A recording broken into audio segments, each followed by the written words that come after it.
Bien. Alors,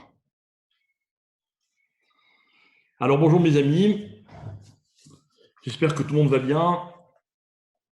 Comme vous le savez, on est dans la période du conte du Homère. Et cette période, elle a un certain nombre de particularités, et notamment celle de nous permettre de nous travailler, puisque n'oublions pas que dans cette période, en fait, ce qui la caractérise le plus, c'est le fait qu'elle nous amène de la sortie d'Égypte au don de la Torah. Et donc, la sortie d'Égypte a été un très grand événement. On l'a vécu comme il se doit, j'espère. Et en fait, la finalité de la sortie d'Égypte, c'était d'arriver au moment du don de la Torah. Mais pour arriver au don de la Torah, il y a toute une préparation. En fait, la sortie d'Égypte, si vous voulez, c'est un petit peu comme un cadeau qui nous aurait été fait. Et ce cadeau, maintenant, on se doit de l'utiliser pour pouvoir, à notre tour, faire notre travail pour arriver jusqu'au don de la Torah. D'accord? Bien. Maintenant, cette période, elle s'appelle Homer. Le Homer, c'était une mitzvah que la Torah donnait au peuple juif.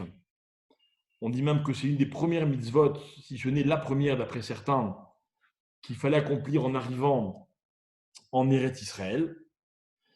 Et cette mitzvah, elle consistait à quoi? En quoi? Elle consistait en la chose suivante: il fallait prélever les prémices de notre récolte et les offrir en sacrifice, donc en faire cadeau à Akadosh Baruch Hu.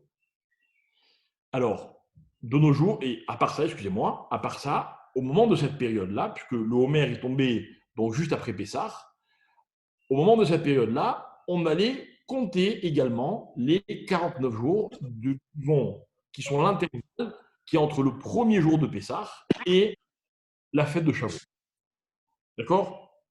La mitzvah du Homer, de nos jours, on n'a plus l'occasion de l'accomplir, mais c'était une très grande mitzvah.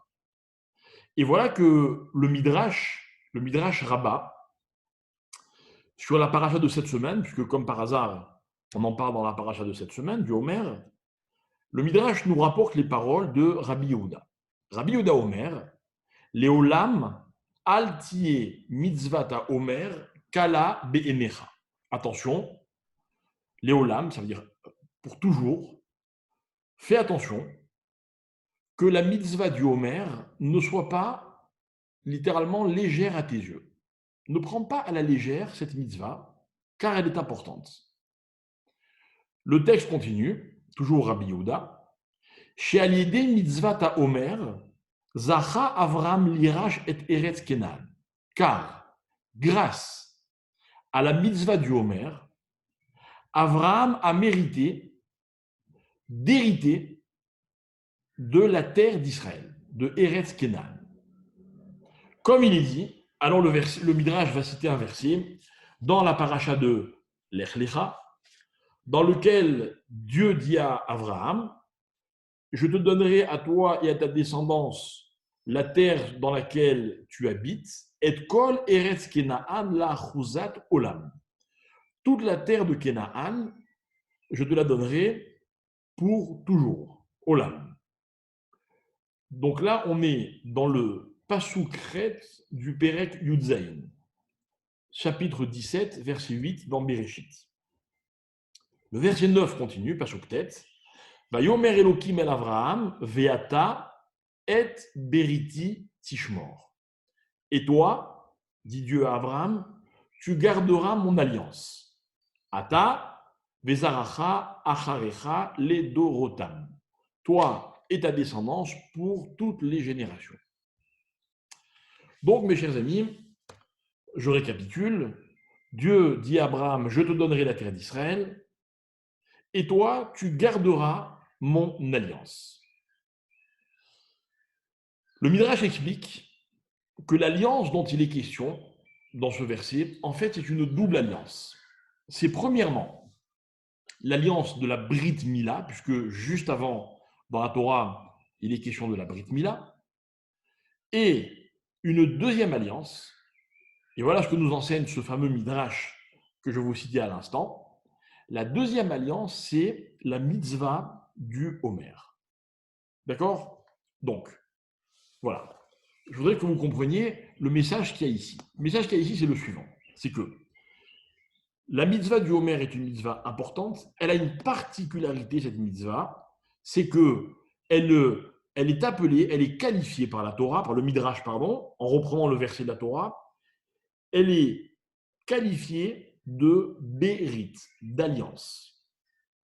Il faut que vous sachiez que très rares sont les mitzvot qui sont appelées alliances. Ok, vraiment, elles sont au nombre de quelques-unes. Et il semblerait que la mitzvah du Homer a ce titre-là, hein, comme une espèce de faveur. Elle est une mitzvah particulière, elle est appelée Brit, elle est appelée alliance. Vous savez ce que c'est une alliance? Une alliance, c'est quand deux personnes s'engagent et les deux vont être, comment dire, responsables par leur engagement d'accomplir ce que l'alliance avait prévu.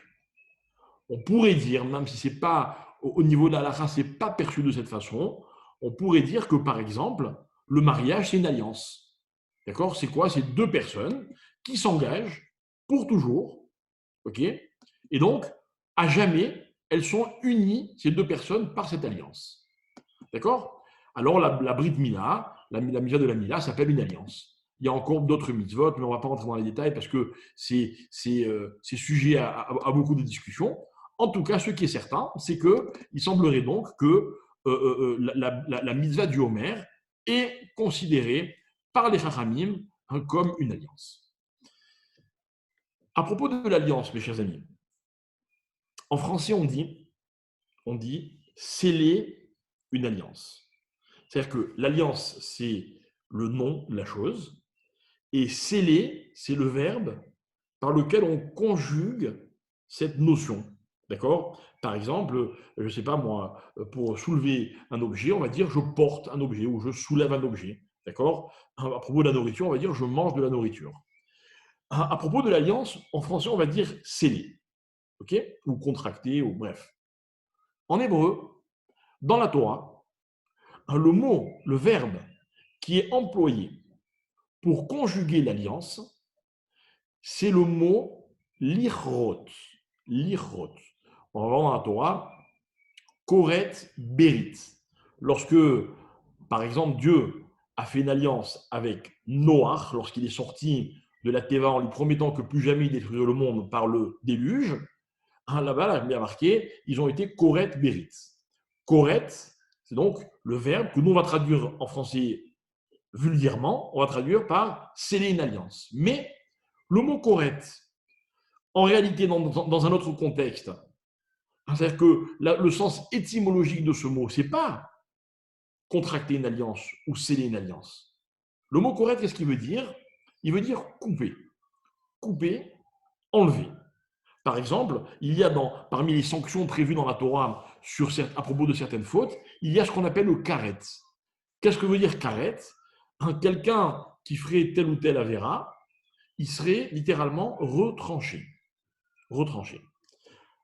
Les Chachamim se posent la question suivante. Comment se fait-il que, lorsqu'il s'agit d'une alliance, en fait, c'est une dynamique dans laquelle chacun va donner à l'autre, chacun va apporter à l'autre. Pourquoi? Dans une alliance, le verbe qui est employé, c'est le verbe retrancher, couper, enlever. C'est-à-dire que son sens est contraire au sens même de l'alliance. J'aurais pensé que quand on veut parler d'une alliance, on dise donner une alliance, par exemple. Puisque dans une alliance, on va chacun apporter à l'autre. Donc, on aurait dû dire le mot donner, partager, ce que vous voulez. Pourquoi couper une alliance? Pourquoi retranchement? Et en fait, nos maîtres expliquent, et je le tiens de mon propre maître, le Rav Moshe Shapira, dont je m'inspire d'ailleurs pour ce cours, disait la chose suivante, en fait, une alliance n'est possible que quand chacun des protagonistes va retrancher une partie de lui-même au bénéfice de l'autre. Puisque justement, le principe d'une alliance, c'est de donner, de partager. Vous savez ce que ça veut dire donner? Donner, c'est que quand je vous donne un objet, dorénavant, il n'est plus jamais à moi. Vous savez, les enfants, ils adorent donner des jouets et très vite, ils regrettent. Ils veulent récupérer leurs jouets. Dans une alliance, ce n'est pas possible. Ce n'est pas possible. Il faut expliquer aux gens qui contractent des alliances que quand ils ont contracté une alliance, c'est définitif. Le sens même de cette démarche, c'est de donner à l'autre, donc de se séparer soi-même de quelque chose. Dorénavant, c'est à l'autre que ça appartient. Voilà ce que c'est Koret Berit. Donc, on va mettre de côté cette notion. On a compris que la mitzvah de Homer est considérée par Rabbi Yehuda dans le Midrash comme une alliance entre Hachem et le peuple juif, comme au même titre, par exemple, que la mitzvah de la Mila, qui est appelée Brit Mila. Ok? Bien. Alors, j'espère que jusque-là, c'est clair. On va passer à une autre idée, et au fur et à mesure, vous allez voir comment les choses vont s'imbriguer les unes dans les autres. Le Maharal de Prague, dans un ouvrage qui s'appelle le Or Hadash, va expliquer notamment l'idée suivante. Vous savez, Akadosh Baruch Hu, Dieu, il est impossible de le définir, il est impossible de le limiter. La seule chose qui nous est autorisée, nous les hommes, c'est d'exprimer, vous allez voir de quelle façon, la perception que nous avons de Dieu. J'explique, Dieu est ce qu'il est, et moi, j'en ai ma perception. D'accord? Par exemple, vous parlez de quelqu'un, et vous dites, celui-là, il est gentil. Comment se fait-il que quelqu'un d'autre pourrait vous contredire en disant, ah bon, moi, je le trouve très antipathique? Eh bien, en fait, peut-être que les deux sont vrais, toujours est-il que chacun exprime sa perception. Alors, avec Hachem, c'est la même chose. On nous dit, par exemple, que Hachem porte plusieurs noms. Plusieurs noms. Par exemple, vous savez très bien que le nom Yud-Ke Vav-Ke, d'accord, Havaya, c'est le nom qui exprime la miséricorde, la souplesse d'Akadosh Baruch Hu. Le nom Elohim, c'est celui qui désigne la rigueur, le digne d'Hachem.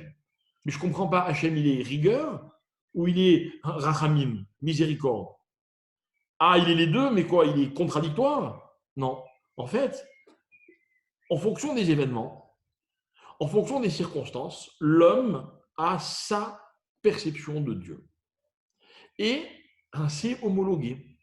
Ça veut dire que nous, les hommes, c'est normal qu'on perçoive Dieu, par exemple, chacun différemment. Il nous est arrivé à tous d'avoir des discussions. Ah, pour moi, Dieu, c'est ceci. Ah non, moi, voilà comment je vois les choses. Ah, voilà quel est le message d'Hachem. Ah, moi, je ne suis pas d'accord. Ok. Vous ouvrez un livre de Gemara, dans le Talmud, tous les Chachamim discutent, ne sont jamais d'accord. Ce n'est pas qu'ils sont l'un contre l'autre ou ils veulent apporter chacun quelque chose de différent. Non, ils ont chacun une perception. C'est comme ça que ça doit être. Alors, le Maharal de Prague dit la chose suivante, écoutez bien. Il y a, de la part de Dieu, comme deux rôles bien distincts l'un de l'autre. Encore une fois, quand je parle de rôle, je parle de rôle par rapport à la perception humaine d'Akadosh Baruch Hu. Quels sont ces deux rôles? Et vous allez voir que ce que je vais vous expliquer va en fait nous permettre de toujours situer Hachem ou par rapport à une attitude ou alors par rapport à l'autre attitude. Quelles sont ces deux attitudes? Le Maharal dit comme ça, Hachem il est, écoutez bien, il est soit boré, soit manhig. Je traduis, Hachem est soit créateur, boré, Bereshit bara, commencement Dieu a créé, soit manhig. Manhig, c'est un dirigeant. Donc, soit Dieu est créateur, soit Dieu est dirigeant. J'ai envie de dire, à mes yeux, à moi, il est tantôt ceci, tantôt cela. En fonction des événements de la vie, des fois, je le vois comme un créateur, et des fois, je le vois comme un dirigeant. En expliquant les deux notions, d'abord en expliquant l'une des deux, on va bien comprendre la deuxième. On va commencer par la première, enfin par la deuxième, pardon.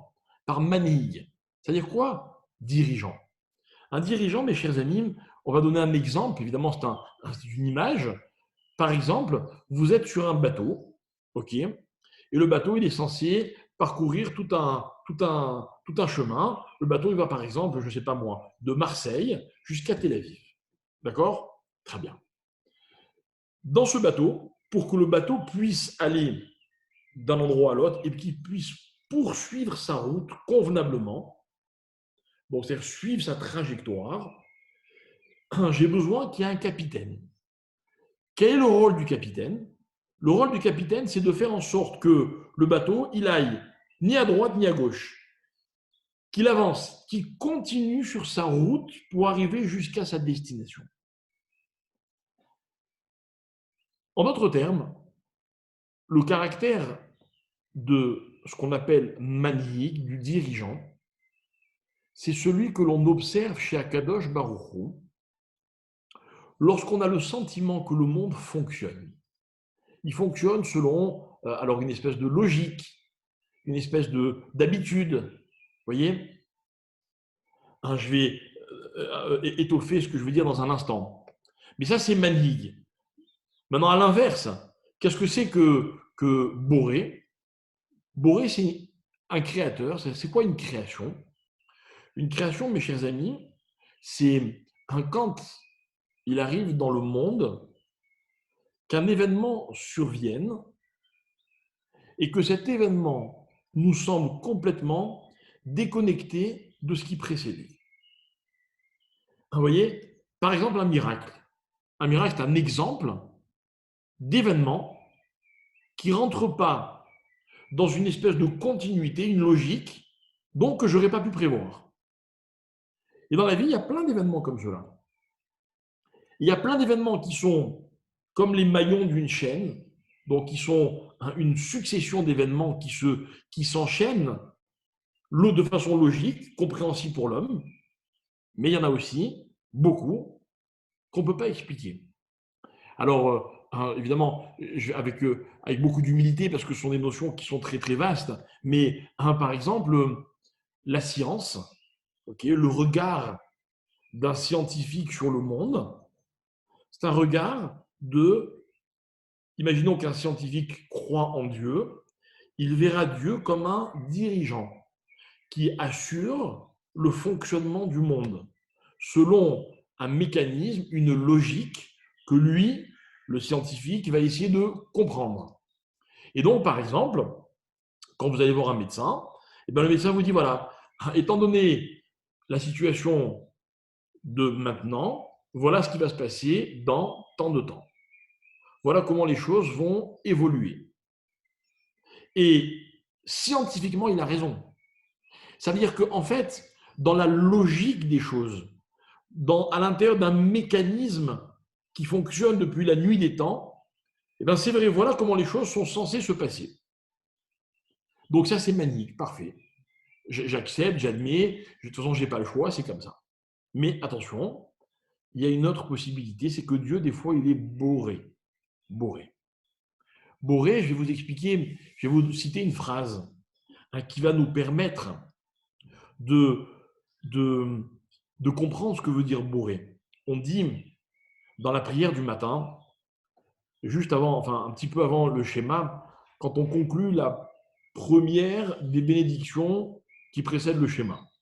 On dit Amechadesh Betuvo Becholium Tamid. On dit à Kadosh Baruch Hu, à sa grandeur, c'est que Tamid, tout le temps, il est Mechadesh Betuvo. C'est quoi Mechadesh? C'est-à-dire qu'il renouvelle les choses. Alors, je vous explique, nous, quand on va se coucher le soir, on est persuadé, convaincu que le lendemain matin, on va trouver telle et telle chose. C'est normal, ça continue. Quand le matin, le soir, vous vous couchez en préparant vos vêtements, si vous les trouvez, c'est parce que vous les avez préparés la veille. D'accord? Mais à Kadosh Baruch Hu, on peut aussi le percevoir différemment. Il est Mechadesh. Mechadesh, c'est-à-dire que tout est nouveau. Imaginons que devant chez moi, devant ma fenêtre, il y a un arbre. Un arbre, et tous les matins, quand j'ouvre ma fenêtre, J'aime contempler cet arbre, il est beau, il est magnifique, il m'apporte de l'ombre, de la fraîcheur, un panorama magnifique. Donc pour moi, il est toujours là. Donc tous les matins, c'est normal puisque il était là la veille. Et il continue tous les jours à pousser, cet arbre. Et voilà que je viens et je vous apporte un autre éclairage. Non, non. Cet arbre-là, tous les matins, il est Chadash. Parce que Hachem, il est Mechadesh Betuvo Becholium Tamid. Ça veut dire qu'en fait, constamment, ce n'est pas visible à l'œil nu, Hachem recrée l'arbre que vous pensez voir continuer de pousser tous les jours. Un enfant, on est persuadé que c'est normal, qu'à tant de semaines, ben, il va faire ceci, à tant de mois, il va dire cela, à tant d'années, il va faire telle et telle, développer telle et telle capacité. Non, non, non, non. Tous les jours, c'est une nouvelle histoire. Mechadesh. Et puisqu'on est dans une période où malheureusement, on est très inquiet pour beaucoup de malades, encore beaucoup trop. Il faut savoir que dans ce même texte de la prière que je viens de citer, on parle des capacités qu'a Hachem de guérir le monde. Et vous savez comment c'est écrit, rappelez-vous. Il y a marqué Boré Refuot. Akadosh Baruch Hu crée des remèdes, des guérisons. Il crée des solutions. Et ce qui est magnifique, c'est qu'en fait, on se rend compte que selon la perception des Chachamim qui ont rédigé ce texte, eh bien, la guérison est une création. Parce que de la même manière qu'il est normal que quelqu'un en bonne santé continue d'être en bonne santé et que quelqu'un de malade continue d'être malade, la science, eh bien pour nous, il est concevable qu'un malade, quelqu'un en bonne santé un jour ne le soit plus, chas v'shalom, mais que quelqu'un qui est malade, eh bien, un jour ne le soit plus non plus. Et ce sera une bria, une création. Ce sera un chadash. Et donc, vous voyez, à Kadosh Baruch Hu, c'est comme ça qu'il dirige le monde. Tantôt manhig, les choses continuent, tantôt boré, des nouveautés. Des choses qui ne sont pas explicables. J'ai beaucoup de respect pour les médecins et pour tous les scientifiques en général, pour l'éclairage qu'ils nous apportent, pour leur contribution à la compréhension des choses. À une condition, mes chers amis, c'est qu'on accepte que Akadosh Baruch Hu n'est pas que manhig. Il est aussi boré. Que l'élément qu'il est impossible de prendre en compte, c'est cette faculté d'Akadosh Baruch Hu de créer ce qui n'existe pas. J'explique. Ce qui existe, il n'est pas sûr que cela continue d'exister. Ce qui n'existe pas, il n'est pas sûr que ça continue de ne pas exister. En d'autres termes, ce qui existe peut disparaître, ce qui n'existe pas peut apparaître. Voilà ce que c'est Boré. Voilà les deux perceptions qu'explique le Maharal que l'homme peut avoir d'Akadosh Baruch Hu. Et ce qui est très intéressant, c'est que dans l'histoire, il y a eu toute une période pendant laquelle les hommes ne connaissaient Hachem que en tant que manhig. C'était déjà immense. Ces hommes, ce sont les patriarches, les Avot. Les Avot ont connu Hachem. Rappelez-vous l'histoire de Abraham, il cherche qui dirige le monde, qui permet au monde de fonctionner. Les patriarches observent le monde fonctionner et ils sont à la recherche de celui grâce à qui le monde fonctionne. Et puis après, on va se retrouver en Égypte. Et un jour, on sort d'Égypte.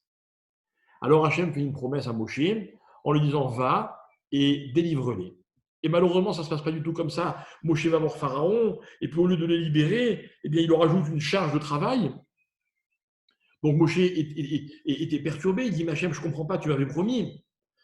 Qu'est-ce que dit Hachem à Moshe? Il lui dit « Tu sais, jusqu'à présent, on m'a connu sous un certain nom, Kel Shakai.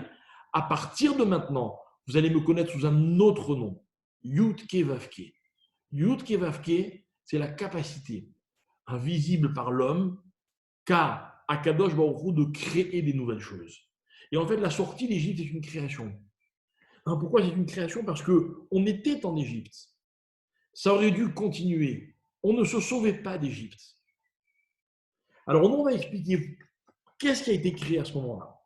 Et en fait, il faut comprendre, mes chers amis, que la notion de galout que nous avons connue en Égypte, elle implique un certain nombre de choses. Des choses, quand on est à l'intérieur de ce phénomène, de ces phénomènes, on a l'impression que ça ne pourra jamais se terminer. Je vais vous citer un enseignement et vous allez comprendre de quoi je parle et surtout, malheureusement, on va réaliser que aujourd'hui, à l'heure à laquelle je vous parle, même en 2020, on est un peu dans cette situation. Alors, l'enseignement nous vient avec, encore une fois, beaucoup d'humilité, parce que répéter ces enseignements, c'est très prétentieux, mais j'espère être fidèle à ce que notre maître voulait dire, et surtout la façon dont mon Rav, le Rav Shapira, les a expliqués.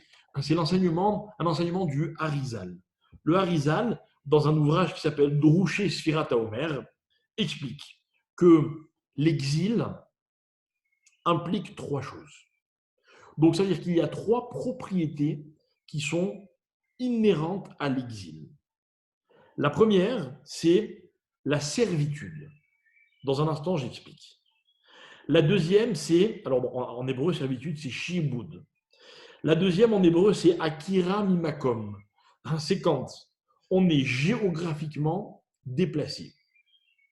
Donc, c'est quand un élément se retrouve hors de son contexte. Le troisième élément de l'exil, c'est pizour, c'est quand on est disséminé, éparpillé. Alors on va expliquer. D'abord, qu'est-ce que c'est que la servitude ou l'asservissement? C'est quand un homme, écoutez bien, n'est pas libre soit de ses actes, soit de ses pensées. Et voilà pourquoi je vous disais à l'instant que c'est très actuel. Pourquoi très actuel? Parce que jusqu'à, je ne vous parle pas maintenant de la crise dans laquelle nous trouvons, mais juste avant, on avait souvent l'impression qu'on était libre de nos mouvements. Mais en fait, on était dans un engrenage. Et surtout, le monde environnant nous empêche bien souvent d'être autonome dans notre réflexion. Un homme libre, va-t-on expliquer un peu plus tard, c'est une personne qui est capable d'initier une aspiration et qui est libre de la mettre en application. Donc, je répète, capable d'initier une aspiration et en mesure de la mettre en application. Vraiment, on a tous des aspirations, on a des rêves. On aimerait devenir ceci ou cela. Sommes-nous capables d'appliquer ces projets que nous avons? Mais d'abord, est-ce qu'on est capable d'avoir nos propres projets? Ne vit-on pas dans un monde dans lequel les contingences nous imposent une façon de réfléchir, de raisonner, et donc on nous prive d'une certaine autonomie? Parce que finalement, pouvoir rêver, c'est un luxe extraordinaire. C'est celui qui appartient à ceux qui sont libres de leurs rêves, de leurs aspirations. Alors l'esclavage, c'est pas seulement quand on est frappé avec un fouet et qu'on est condamné à construire des pyramides, mais c'est aussi quand on n'est pas capable d'avoir des aspirations et encore moins de les mettre en application. Ensuite, il y avait le déplacement géographique. Le déplacement géographique, mes chers amis, c'est quand les hommes ou les éléments se retrouvent hors contexte. C'est-à-dire, par exemple, c'est un homme qui voudrait vivre dans un pays et puis il ne s'y trouve pas. C'est aussi quelqu'un qui, par exemple, se retrouve dans un hôpital, que Dieu nous en préserve. Il aimerait tellement rentrer chez lui, ce n'est pas son élément. Quelqu'un qui serait emprisonné et qui voudrait juste pouvoir rentrer chez lui, mais ce n'est pas possible. C'est quelqu'un qui se retrouve dans une situation, dans un environnement, avec des gens autour de lui qui ne lui correspondent pas. Il n'est pas dans son élément. Il est en exil. En tout cas, selon la deuxième caractéristique de l'exil. Et enfin, la troisième caractéristique, c'est pizour. Pizour, c'est quand on est malheureusement séparé. Vous voyez, j'ai la chance d'habiter en Israël, mais il y a tellement de gens ici qui me manquent, que j'aurais voulu voir en Israël aussi. J'aurais voulu qu'on soit ensemble, mais ce n'est pas le cas. Donc, on est tous en exil. En exil, c'est quand dans une famille, on ne peut pas être ensemble. Moi, j'ai l'impression, à chaque fois que je pars de chez moi et que mes enfants me disent « Papa, où tu vas ?» que quelque part, on est dans une situation d'exil. Alors évidemment, ce sont des mots d'enfants, mais c'est vrai, on aimerait tous rester ensemble. savez, par rapport au confinement, hein, on m'a demandé ce que j'en pensais. J'ai dit une phrase qui m'est sortie du cœur. J'ai dit, au début, on s'adapte, puis on finit par s'y faire. C'est vrai qu'au début, il a fallu s'adapter. Et puis finalement, on se rend compte que être chez nous, avec nos proches, évidemment, hein, si on a la chance d'en avoir, il faut mesurer cette chance-là. Quelque part, c'est pas tout à fait être en exil, quoi. Bon, alors l'exil, c'est pas que ça, mais je pense que vous avez compris l'idée. Donc, la servitude, le déplacement géographique et le fait d'être séparé, disséminé, éparpillé. Voilà ce que nous explique le Harizal. Mais le Harizal va aller encore plus loin. Il va dire qu'en fait, tout ça, tous les peuples de la Terre peuvent le ressentir. Ce que je viens de dire, c'est universel. C'est une idée qui correspond à n'importe qui. Mais il y a encore une dimension. Dans l'exil du peuple juif, une dimension, mes chers amis, qui est dramatique. Cette dimension, regardez comment le Harizal l'exprime. Il dit, c'est quand, aux yeux des nations, il est possible de verser le sang des Juifs. C'est-à-dire, vous comprenez, ça devrait pas exister. On ne devrait pas se dire qu'on peut tuer des Juifs. Et pourtant, dans tous les exils, il y a toujours eu des hommes pour dire les Juifs, hein, il faut les éliminer. Évidemment, si on ne chercher pas très loin, que ce soit au travers des attentats, que ce soit en 39-45, que ce soit à la période des croisades, ou que ce soit en Égypte, on a tué des Juifs. En fait, l'expression, elle est très forte. C'est la possibilité, l'ishpor d'âme, verser le sang. Vous savez ce que c'est verser le sang? Verser le sang, il y a plusieurs explications. Regardez, si on fait un tout petit détour par le monde de la halakha, vous voyez, dans un regard complètement halachique de la notion, verser du sang. Par exemple, le Shabbat, c'est interdit. On n'a pas le droit, le Shabbat, de faire couler du sang. Attention, si vous avez une petite plaie, ne la grattez pas, n'en enlevez pas la croûte, parce que vous n'avez pas le droit de verser du sang. Et pourquoi on n'a pas le droit de verser du sang? Alors, il y a plusieurs explications, mais la plus répandue, c'est que, en fait, verser du sang, c'est comme tuer.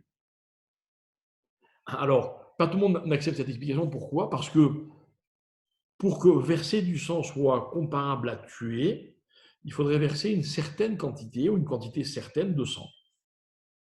Mais il y a un avis qui est celui du bien connu Rabbeinu Tam, qui dit dans Masechet Shabbat que quelqu'un qui verse, qui fait couler ne serait-ce qu'une goutte de sang, il a enfreint l'interdiction de Otsaat Neshama, c'est-à-dire de tuer un être vivant, que ce soit d'ailleurs un homme ou un animal, même une goutte de sang.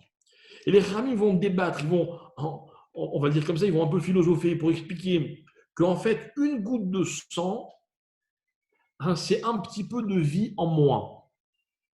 Et que tuer quelqu'un, c'est pas lui enlever complètement la vie, c'est lui enlever même un peu de vie. Alors, en fait, on va voir que le sang, on va en parler quelques instants, le sang et symbolise dans le regard des Chachamim la vitalité d'un homme. Voilà. Comme dit le verset, par exemple, Ki hadam hu an-nefesh, car le sang est l'âme. Voilà pourquoi il est interdit de consommer le sang, de consommer du sang. Parce que le sang, c'est la vie. Okay, donc, ce n'est pas possible de consommer la vie. On peut consommer la chair, mais pas la vie. Vous voyez, c'est fou. En tout cas, c'est comme ça qu'on considère le sang. Alors, mes chers amis, récapitulons. Le Harizal parlait de trois notions propres à l'exil, mais surtout d'une quatrième qui nous concerne à nous, le peuple juif, c'est que pendant l'exil, le sang des Juifs peut être versé. Pourquoi est-ce si grave? À part le fait que malheureusement, ça met des vies en danger. Alors l'idée, mes chers amis, écoutez bien, c'est que lorsque Dieu a créé l'homme, il l'a appelé Adam. Adam. Adam, c'est Aleph, et le mot Dam. Dam, c'est le sang. Aleph, c'est quoi? On va nous expliquer que, en fait, dans le mot Adam, il y a en filigrane les deux composants de la vie de l'homme, ce qui permet à l'homme de vivre. On va commencer par le composant j'allais dire biologique, physique, c'est le sang. Pourquoi juste le sang? Pourquoi pas le cœur ou le cerveau? Et les Khamim ont expliqué cette idée qui est très très intéressante, c'est qu'en fait le sang, hein, c'est la seule substance que le corps contient, que l'on va trouver dans tout le corps humain, hein, parce que c'est celle qui permet à chacun de tous les membres ou organes du corps humain de fonctionner. Priver un organe ou priver un membre de son sang, et l'organe ne peut pas vivre. Donc il va manquer quelque chose au fonctionnement vital de l'homme. Quand je dis vital, ce n'est pas au niveau du pronostic vital, au niveau du fonctionnement de la personne. Le sang, on en a besoin partout. Le sang, il est de la tête aux pieds, c'est-à-dire de l'endroit le plus haut jusqu'à l'endroit le plus bas. Il n'y a pas d'organe noble ou pas noble par rapport au sang. Ils ont tous besoin de sang. Donc, ça veut dire qu'en fait, le sang, c'est ce qu'il y a, encore une fois, dans ce regard profond des Chachamim, c'est ce qu'il y a de plus physique, puisque chaque partie physique de l'homme en a besoin, sans discernement, que ce soit l'organe le plus important, le plus noble, le plus vital, ou l'organe le plus secondaire. Ils ont tous besoin de ce sang. Ça, c'est Dam, la partie physique. Et dans Adam, il y avait le Aleph. Aleph, c'est un, c'est l'unité. C'est quoi Aleph? Alors, vont nous expliquer les Chachamim, le Harizah, notamment le Maharal, que Aleph, en fait, c'est la Neshama, c'est l'âme. Qu'est-ce que c'est que la Neshama? Regardez comme c'est intéressant. Alors, le corps humain, il est soit quelque chose de noble, ça dépend ce que j'en fais, soit quelque chose de vil, de simple. Avec mon corps, je peux faire des choses extraordinaires ou des pires bêtises. Je peux dire que dans mon corps, il y a des parties qui sont, comme je le disais tout à l'heure, très importantes et d'autres qui le sont beaucoup moins. Vous voyez, tout dépend de l'importance que j'attache aux choses. Par exemple, il y a des organes de mon corps dont j'ignore même l'existence, et puis le jour où ils provoquent la moindre douleur, tout d'un coup, ils sont très importants. Vous voyez, tout dépend des circonstances. La neshama, c'est le contraire. La neshama symbolise la noblesse, une noblesse qui est immuable. Tous les matins dans la prière, on dit, au début de la prière, Elokai Neshama Shenatatabi Tehorai. Mon Dieu, l'âme que tu m'as donnée, elle est Tehora, elle est pure. Et même quand quelqu'un entraîne sa Neshama dans des, dans des agissements qui sont impurs, la Neshama, elle reste pure. Elle en souffre. Elle est, comme on disait tout à l'heure, elle est exilée, elle n'est pas dans son élément, mais elle reste pure. Elle m'accompagne partout tout en restant ce qu'elle est. Alors que le corps, non, le corps, il devient ce que je veux bien qu'il devienne. Voilà la différence qu'il y a entre la dimension physique de l'homme et la dimension spirituelle de l'homme. La dimension spirituelle, mes amis, elle ne disparaît jamais. Vous prenez le juif le plus loin, celui qui s'est le plus éloigné. Sa dimension spirituelle reste la même. Elle sera plus difficilement accessible. Elle sera, il va essayer peut-être de la barricader, mais elle existe. De la même manière qu'elle existe chez le plus grand des tzadikim. C'est la Neshama. Neshama Teora I. Elle reste Teora. Donc, récapitulons. La Neshama reste qu'elle est en permanence. Le sang, le corps, lui, par contre, c'est le contraire. Il peut être ce que je veux. Le sang, c'est cet organe qui est pompé par le cœur. Imaginez quand il sort du cœur, il pourrait dire à tous les organes, poussez-vous, poussez-vous, je suis l'émissaire du cœur, c'est vrai, mais il va arriver aussi dans les petits organes les moins importants. Voilà comment l'homme fonctionne. Ok? Donc, d'âme, on a compris.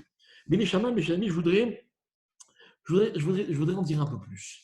Mais pour en dire un peu plus, je vais d'abord faire un petit détour. Alors, regardez. On va dire comme ça.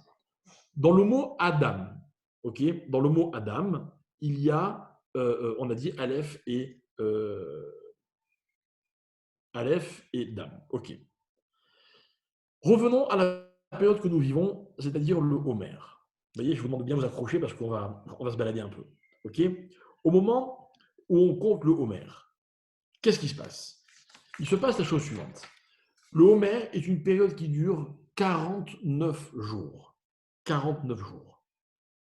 49 jours, le chiffre 49, pardon, c'est la gematria, la valeur numérique du mot mida. Tout le monde sait ce que c'est qu'une mida. Une mida, vulgairement, on appelle ça une qualité, mais ça peut être une qualité positive ou une qualité négative. C'est-à-dire, ce sont des propriétés qu'a l'homme. Par exemple, les midot, c'est que j'ai la mida de la générosité, j'ai la mida de la patience, j'ai la mida de l'humilité. D'accord? Alors, c'est vrai, on est tous un peu généreux, un peu patients, un peu humbles, mais on a aussi malheureusement la mida de la colère, la mida de l'orgueil, la mida de l'égoïsme. Vous voyez, on a plein de midotes, plein, plein, plein. Et l'homme doit composer avec ces midotes. Et en fait, 49 jours, valeur numérique, mida, parce que l'homme, dans ce parcours qu'il amène de la sortie d'Égypte jusqu'à la disparition de l'exil, cette nouvelle réalité, là où on découvre que Dieu est boré, jusqu'à le don de la Torah, l'homme doit faire un travail sur lui-même, un travail dans ses midotes. Il faut que l'homme travaille à ses qualités. Alors, quand il aura travaillé ses qualités, on va arriver au 50e jour. C'est le 50e jour que la Torah a été donnée. Suivez-moi bien. On a dit 49, Gematria Mida, 50, donc destination, Gematria Kol, Kol, Kaf Lamed. Un Kol, ça veut dire tout en hébreu. C'est quoi tout? C'est quoi tout? Par exemple, je pose une question, mes chers amis. Est-ce que vous êtes tout? Qui est tout? Alors, je ne sais pas si je vous l'ai déjà dit, mais mon maître, Alav Shalom, le Rav Shapira, disait quelque chose d'absolument magnifique. C'est l'un des enseignements qui m'a le plus marqué chez ce Rav. Il disait que lorsque tous les matins et tous les soirs, on dit le schéma, et on dit Hachem Elokeinu, Hachem Echad, on dit que Dieu est un. Comment traduire ce Echad, un? Ok, j'ai compris qu'il n'y en avait pas d'autre. Suis-je obligé de le répéter tous les jours de ma vie, matin et soir? J'ai intégré, il est tout seul, il est unique. Et en fait, ce Rav disait que la meilleure traduction du mot Echad, ce n'est pas l'unité, qu'il n'y a pas d'autre Dieu. La meilleure traduction, c'est de dire que Hachem, il est tout. Parce que l'unité, elle est dans cette notion de globalité. Je vais expliquer ce que je veux dire. À ma ville, en parlant de l'homme. Je vous le disais tout à l'heure, je vais prendre mon exemple à moi. Alors voilà, j'ai l'état de midot. OK? Et en fait, les midot, mes chers amis, elles sont comme une fragmentation de l'individu. Je suis un peu ceci, et puis un peu cela, et puis un peu encore autre chose, et puis un peu le contraire d'autre chose, et puis un peu encore plus que ce que je vous disais tout à l'heure. Vous voyez, je ne sais plus où mettre la tête. Franchement, entre mon égoïsme et ma générosité, mais qui suis-je réellement? Entre ma tendance à l'impatience, à la colère, et au contraire ma volonté d'être patient, qui suis-je vraiment? Et en fait, vous voyez la contradiction qui est due à la fragmentation de ce que nous sommes, elle est en fait l'antithèse de l'unité. C'est-à-dire qu'un homme, il n'est pas homogène, il n'est pas harmonie, parce que malheureusement, il est contradiction. Mais comment faire alors pour être quelqu'un, pour se définir? Alors ce qui est très beau, c'est qu'en fait, quand j'observe Dieu, et que des fois, excusez-moi l'expression, je le trouve gentil, et des fois le contraire, c'est le même Dieu. C'est-à-dire que tout ce qui est Dieu, je le retrouve dans son côté miséricordieux et dans son côté rigoureux. Ce n'est pas une contradiction. L'harmonie, mes chers amis, c'est quand ce que je suis dans ma vie, je le suis tout le temps, partout, dans toutes les circonstances. Le problème de la contradiction, c'est que dans telles circonstances, je suis ceci, et dans d'autres, je suis cela. Vous avez des gens, par exemple, qui sont très généreux avec leurs amis, égoïstes avec les autres. D'autres, c'est le contraire. Avec leurs proches, ils sont très égoïstes, ils n'ont jamais de temps pour eux. À l'extérieur, sont des gens très généreux. Ça, c'est une contradiction. Un père, c'est un homme qui sait, ou une mère, sont des gens qui savent être et généreux, et égoïstes, en tout cas dans la perception de l'enfant, mais avec la même personne. Et ils vont l'assumer, ils vont dire oui, là, je n'ai pas voulu te donner pour telle et telle raison. J'assume. C'est ce qu'on appelle l'harmonie. L'harmonie, c'est colle. L'harmonie, c'est quand tout ce que je suis, tous ces fragments font de moi une personnalité. Regardez, attention qu'on ne se trompe pas. Quand on arrive à Kippour et que dans la prière de Kippour, on demande à Dieu de nous exaucer, de nous pardonner, la façon dont on le dit, je vais vous dire, je vais vous dévoiler quels sont les mots que moi j'emploie, en tout cas au niveau de mes intentions, peut-être que ce sont les mêmes que vous. Mais moi, ce que je dis à Dieu, je tente chaque année comme un espèce de marché. Je dis à Dieu, ok, c'est vrai, voilà, j'ai fait des fautes, c'est vrai. Mais je ne suis pas celui qui a fauté. En fait, moi, je suis quelqu'un d'autre, mais malheureusement, il m'est arrivé de fauter. En fait, j'ai des défauts, mais je ne suis pas l'homme de ces défauts. Non, je suis quelqu'un d'autre, mais il m'arrive malheureusement de succomber à mes défauts. Vous voyez, comme s'il y avait une fragmentation de ce que je suis. Donc ça, c'est l'antithèse de Kol. Je rêve d'un Kippour où je peux dire à Dieu, voilà, je suis tout ce que j'ai fait dans l'année qui est passée. Et avec ça, je te demande de me juger. Vous imaginez le rêve? Ce serait Kol. Ce serait un homme qui est tout, c'est-à-dire qui incarne tout ce qu'il est, tout le temps, dans toutes circonstances. Voilà pourquoi la traduction de Echad pour Dieu, ce serait de dire que Dieu est tout. Il est tout. Il est les plus grandes choses de l'univers. Il est les plus grands projets imaginables, mais il est aussi les moindres petits détails. C'est-à-dire que quand vous voyez Dieu, vous voyez les immenses montagnes, mais vous voyez aussi les plus petites pétales des plus petites fleurs avec les plus petits traits de couleur. C'est Dieu aussi, c'est le même. C'est Kol. Il est dans tout. Dieu, avec sa rigueur et sa puissance, et en même temps, des fois, sa miséricorde et sa tendresse. C'est le même. Voilà pourquoi on dira que Dieu est Kol. Et en fait, les 49 étapes du Homer vont m'amener à la 50e, à 50 valeurs numériques Kol, parce que si j'ai réellement fait sur moi un travail, eh ben, au bout du compte, eh bien, j'incarne une entité, donc une harmonie, dans laquelle je peux dire à Dieu, voilà qui je suis. Voilà mon parcours et voilà le résultat. Voilà, mes chers amis, ce que je voulais qu'on comprenne. Je voulais qu'on comprenne que, en fait, Adam, c'est ça. Adam, c'est et le sang, c'est-à-dire cette substance qui se propage dans tout mon corps, mais en même temps qui permet à chaque organe, à chaque membre de fonctionner, mais aussi Aleph. Aleph, cette Neshama qui me permet d'être une entité.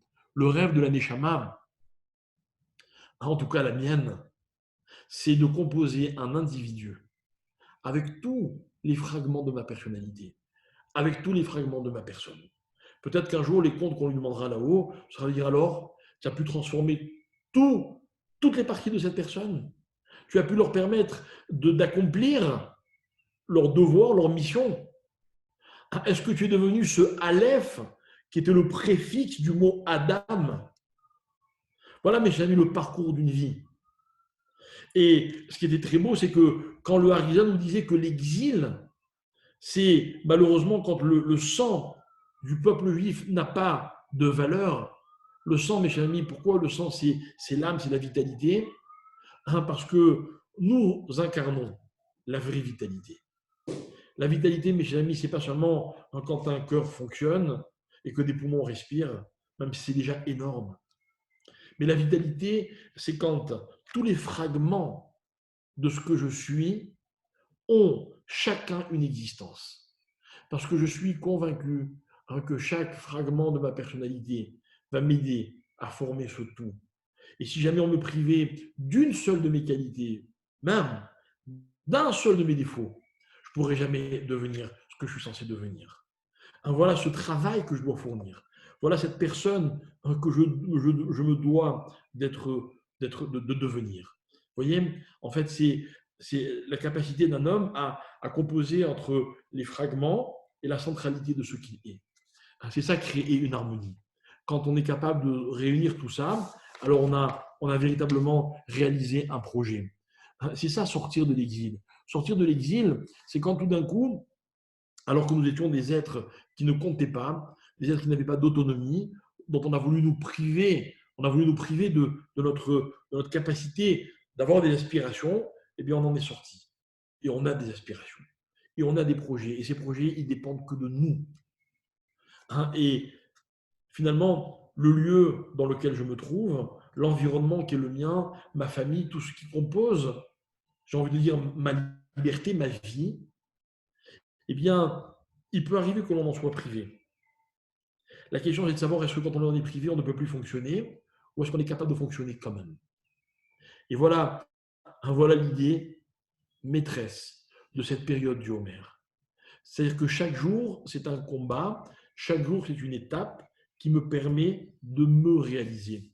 Et moi, je crois que la période que nous vivons est une période indéniablement qui va beaucoup nous apporter parce qu'on a l'habitude de réfléchir en groupe, on a l'habitude de vivre en groupe, on a l'habitude de sortir de chez nous, on a l'habitude d'être vu par les autres. Et voilà que tout d'un coup, on est privé de tout cela. Et en étant privé de tout cela, eh bien, on est obligé encore plus d'être nous-mêmes. On est obligé de suivre ce parcours dans lequel moi, seul, chez moi, ben, je veux devenir un col, un tout. Depuis combien de temps on n'a pas eu l'occasion de faire le point comme en ce moment, de réfléchir, de se poser des vraies questions. Et voilà que tout d'un coup, ça devient possible. Alors encore une fois, l'idée à l'origine, c'était d'expliquer cet enseignement du Maharal, selon lequel Akadosh Baruch Hu, il est soit manhig, soit boré. Akadosh Baruch Hu, ça dépend de ma perception. Des fois, je vais le voir comme un manhig, les choses continuent. Et c'est vrai qu'il y a encore quelques semaines, on croyait que dans le monde, il y avait un tas de projets, qu'il y avait un fonctionnement, qu'on pouvait prévoir d'aller passer nos vacances ici, ou de voyager pour telle raison, ou alors de... Et puis tout d'un coup, eh ben, tout ce train-train, tout cet enchaînement s'est interrompu complètement. Je ne suis pas prophète, je ne suis même pas un sage, mais je crois ne pas me tromper en vous disant que, indéniablement, le message, c'est qu'il faut qu'on voit Akadosh Baruch Hu comme un boré, comme un créateur, comme comme celui qui euh, crée les événements indépendamment de ce qui a précédé et indépendamment de ce qui va suivre. Que finalement, à chaque instant, je me rends compte que je ne peux rien prévoir. Que, Baruch Hashem, on a entendu que des malades qui étaient dans des situations désespérées ont guéri. Et puis d'autres, malheureusement, on avait de l'espoir et on nous avait même laissé entrevoir que c'était en train de s'arranger, s'améliorer. Et puis malheureusement, ça s'est dégradé d'un coup. Et puis, on est arrivé à des catastrophes. C'est quoi ça, mes chers amis? C'est quoi? Moi, j'aime pas quand un médecin dit on ne sait pas. Mais en même temps, j'ai envie de lui dire alors on est tous pareils. Parce que je ne sais pas, c'est quand on a compris que Hachem est boré, il est créateur. Après, il y a un deuxième travail. Puisqu'il est boré, alors je suis convaincu qu'il est capable de tout, que tout peut arriver. Mais je sais que vous le saviez, mes chers amis, je sais que quand vous priez pour un malade, c'est que vous y croyez. Ah, les médecins ont dit que. Non, non. Mais pour nous, Hachem, il est boré réfout. Donc, c'est parce qu'on y croit qu'on prie, vous vous rendez compte. La démarche de la prière, elle est magnifique. Elle résume en un mot tout ce qu'on a dit pendant tout ce cours. En tout cas, c'est un objectif, c'est un parcours. Et c'est celui qui permet aux hommes de mieux comprendre Dieu, mais de mieux se comprendre, se connaître et se découvrir. Et finalement, le parcours du Homère, c'est ça. C'est que étape après étape, en réparant ou en revoyant tel ou tel un petit recoin de ma vie ou de ma personnalité, je me rends compte que en voyant globalement ce que je suis, eh bien, je suis cet univers, je suis cet être humain qui aurait pu être ridiculement petit, mais qui tout d'un coup va devenir capable de recevoir la Torah. Rien que ça, ça devrait être extrêmement prétentieux. Pourtant, c'est une réalité. Une réalité grâce au travail que je fais sur moi-même, grâce à ma capacité de réaliser que Akadosh Baruch Hu, il n'est pas seulement manhig, il est aussi boré. Qu'on se comprenne bien. Finalement, dans la réalité, il n'est pas ou l'un ou l'autre, mais il est précisément les deux.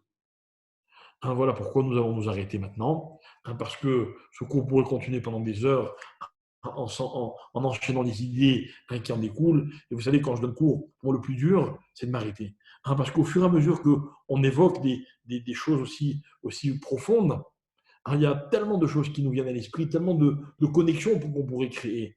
Mais je crois que ce qui compte, c'est qu'on comprenne bien les notions de base, les notions sur lesquelles on pourra travailler, qui seront des matières à réflexion.